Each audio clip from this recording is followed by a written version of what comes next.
The tragic hero, an archetype used in storytelling to portray a protagonist who, despite all efforts, ultimately fails in their quest. Like many other writing cliches, inspiration comes from many real-life examples, and in no other period of history were there more examples than during the late Roman Empire. This video will explore the story of one such man, his rise through military greatness, crowning as emperor, attempt to save the dying empire, and his eventual fall at the hands of those he trusted most. This is the story of Majorian.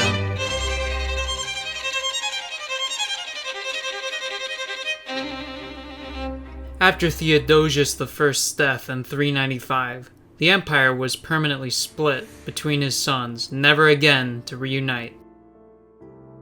While the East was able to stabilize, the West would face constant political infighting and existential military threats for the rest of its life. It was this West that Julius Valerius Maiorianus, Majorian, was born into, likely around the year 420. There is no surviving artwork nor statues of the man, except for the coins that were minted during his reign. Speaking of, seems a little bland, doesn't it? Ah yes, that seems much more fitting. Now back to our story. To meet the challenges of this late Roman Empire, another tragic hero would rise to prominence, Flavius Aetius. It was under the service of Aetius in Gaul that the young Majorian would begin his military career, distinguishing himself at the Battle of Vicus Helena against the Franks. During this campaign, Majorian would meet two men who would heavily influence his life: the civilized Gaul Aegidius and the Germanic Ricimer. Majorian, along with his colleagues, remained in service of Aetius for several more years, following throughout his attempts to contain the constant barbarian invasions. Eventually, Majorian and Aetius had a falling out over the issue of the Emperor Valentinian III's daughter, whose hand in marriage was offered to the young Majorian. Aetius viewed this potential marriage as a threat to his own power, so he used his influence to force Majorian to retire into private life. Some years later, after Aetius defeated the Huns in the massive Battle of the Catalonian Plains, Valentinian III began to view him as a direct threat to his own power. He had Aetius assassinated in the year 454, to which one of his advisors is claimed to have said that he had cut his right hand with his left. He was right. Having assassinated his best general, Valentinian III lost all control over the Roman army, being assassinated by veterans of Aetius not even a year later. With no clear line of succession, the various usurpers began to contest the throne. Petronius Maximus seized power first, but was stoned to death by a mob in Rome after just 11 weeks, with the Vandals sacking Rome in the ensuing chaos. The Visigoths then nominated the Gaul Avitus as emperor. Seeing an opportunity to secure his own power, Ricimer had Avitus deposed and killed after just about a year. By now, Ricimer had become the most powerful man in the empire, but, being of Germanic descent, he was unable to claim the throne himself. So instead, he chose to nominate his comrade and friend Majorian as emperor, with the expectation of being able to control him as a puppet. However, Majorian was anything but a puppet. Officially crowned as emperor in late 457, Majorian was thrust into his new position with a trial by fire. The same Vandals who sacked Rome saw this chaos as an opportunity, and so landed in southern Italy to plunder and raid. Majorian personally led the campaign against them, shattering the Vandals and routing them from southern Italy. After this victory, Majorian gained the trust of the Roman people and the military, then setting in motion his grand plan. Majorian would build an army, not just for the purpose of defending Italy. No, Majorian intended to do the impossible, to rage against the dying of the light, to stand up in the face of destiny, to defy what was inevitable. He intended to save the empire. In pursuit of this ultimate quest, Majorian assembled every fighting man that he could. Soldier, farmer, barbarian, mercenary, Majorian needed them all. When his army was finally fully assembled, Majorian marched on his grand campaign, first setting his sights on Gaul, which had been mostly lost following the deposition of Avitus. Leaving Italy in Ricimer's hands, Majorian first targeted the Visigoths, who he decisively defeated at the Battle of Arlate, confining them to Aquitania and reducing them back to federati status. Majorian then turned northeast to face the Burgundians, defeating them in multiple battles and retaking the city of Lugdunum, capturing the Rhone Valley in the process and confining them to central Gaul. With Gaul secured, Majorian appointed Aegidius as its governor and set off to campaign in Hispania. In 459, Majorian began an offensive against the Suebi, reclaiming even more territory in Hispania. By 460, Majorian felt prepared enough to move towards his main objective, the reconquest of Africa. Ever since the Vandals conquered the province, their piracy was wreaking havoc on the Mediterranean economy, not to mention the halting of the grain shipments that Rome so desperately needed. Fearing the retribution they'd face if Majorian successfully landed, the Vandals preemptively destroyed the local infrastructure in Mauritania. In order to face them, Majorian would need to construct a massive fleet. Conjuring all remaining funds in the imperial treasury, Majorian began construction of his fleet in the port of Carthago Nova, New Carthage.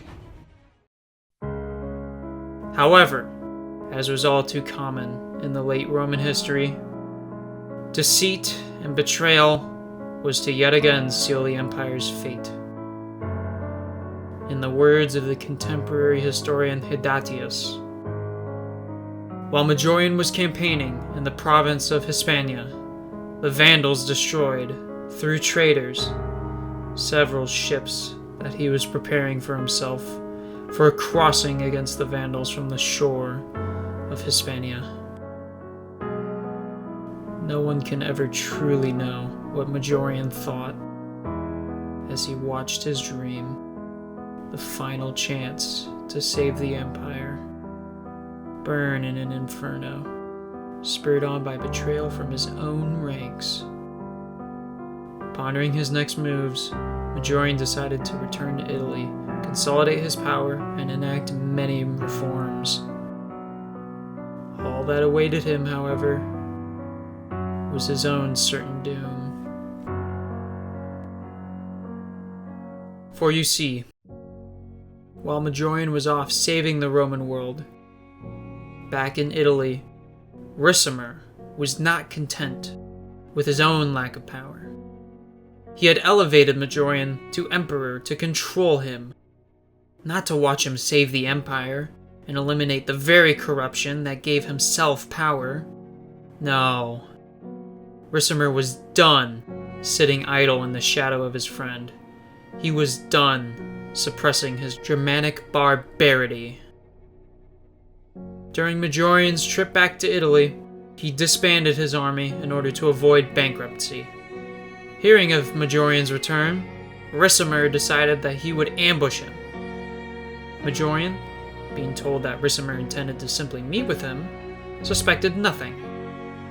They met in the town of Dertona, where, to his complete shock, Ricimer had his bodyguards massacred and placed Majorian in captivity. He was stripped of all his imperial titles, humiliated, and spent his final days being brutally tortured, all for the crimes of trying to save the civilized world. After Ricimer had his fill of violence, he finally had Majorian executed on August 7th, 461. With Majorian died the final dreams of restoring the empire, dooming the state to collapse at the hands of ineptitude and deceit. Ricimer reported to the rest of the empire that Majorian had died of natural causes, and placed his own puppet emperor on the throne. However, none of Majorian's generals, including Aegidius, accepted Ricimer's authority, and had all stopped respecting his commands. Sensing a new weakness in imperial authority, the Germanic tribes reinvaded their lost territory, which along with the revolting generals would see the empire lose all the territory Majorian had reconquered, this time permanently. Aegidius would hold out alone in northern Gaul, his state eventually becoming known as the Kingdom of Soissons. Ricimer remained in power for a few more years, overseeing several more puppet emperors until his own death in 472. After him, the cycle of Germanic generals appointing puppet emperors continued until the German general Odoacer deposed the last emperor on September 4th, 476. Instead of appointing his own puppet, Odoacer decided to directly rule Italy, marking the most widely cited date for the end of the Western Roman Empire. The imperial holdout of Dalmatia was conquered by Odoacer in 480. Aegidius's realm, under his son, would last until 486, when it was conquered by the Franks. Majorian is remembered as the last attempt, the last hope, the last chance to save the Roman Empire. Ultimately, his campaigns and reforms came too little too late, as there was likely no full recovery for the empire after the events of 406. Had his campaign against the Vandals come to fruition, the Western Empire could have stood a chance at some form of survival, slowly recovering and weathering the storm of the 5th century. Even with his failures against the Vandals, Majorian's efforts likely bought the empire its final years of life, which his successors proceeded to squander. The period of the late empire is filled with tales of tragic heroes. From Aurelian to Aetius, men would stand up defiantly against the tides of history, seeking to save their own world. Majorian was among the last, fighting to revive the collapsing world around him, only to be betrayed by those he trusted most. In the words of historian Edward Gibbon, Majorian presents the welcome discovery of a great and heroic character, such as sometimes arise in a degenerate age, to vindicate the honor of the human species.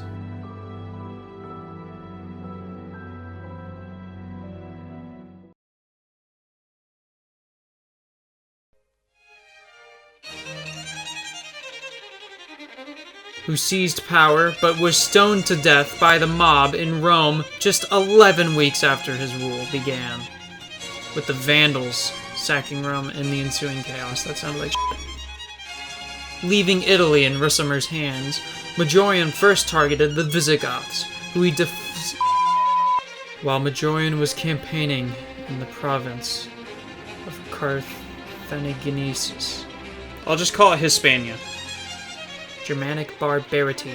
I can't figure out how to say it.